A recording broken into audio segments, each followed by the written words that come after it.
अगर कोई मोटा नहीं है और कभी मोटा नहीं होना चाहता, मेरी पूरे भारत से अपील है कि वापस भारतीय संस्कृति को अपना लो।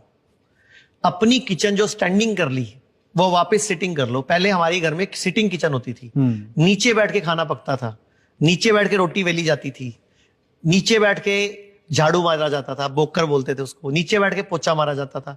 कभी बच्चे ऑपरेशन से नहीं होते थे, कभी थाइज मोटी नहीं होती थी, कभी घुटना ट्रांसप्लांट नहीं होता था, कभी रीढ़ की हड्डी की प्रॉब्लम नहीं होती थी। सारी बीमारियों की जड़ वेस्टर्न कल्चर है।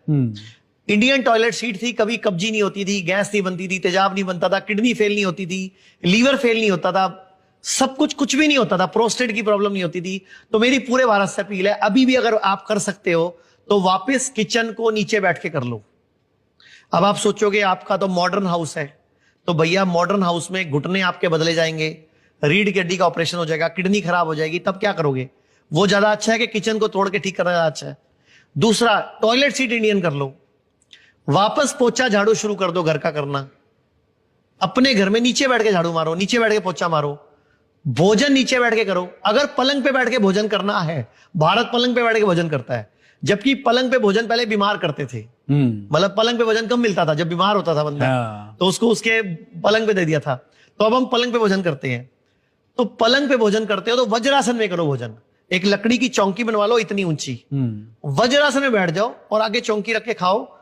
मैं कहता हूं पूरे भारत में कोई मोटा नहीं होगा, किसी को शुगर नहीं होगी, किसी को बीपी नहीं होगा, किसी को प्रोस्टेट नहीं होगा, किसी के घुटने नहीं बदले जाएंगे, किसी की रीढ़ की हड्डी का ऑपरेशन नहीं होगा।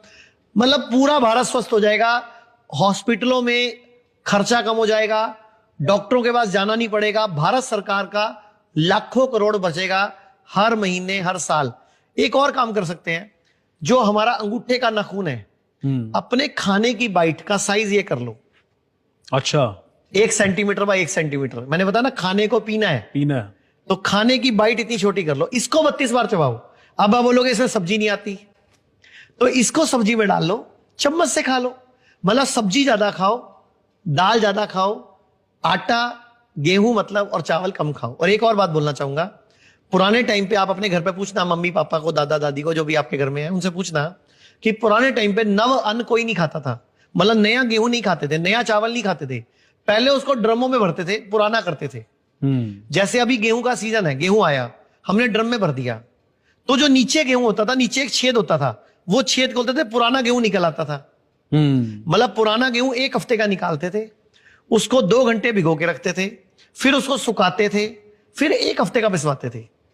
1 हफ्ते का क्यों पिसवाते थे? क्योंकि हफ्ते बाद उसमें कीड़े पड़ने शुरू हो जाते, सुसरी और कीड़े आ जाते थे।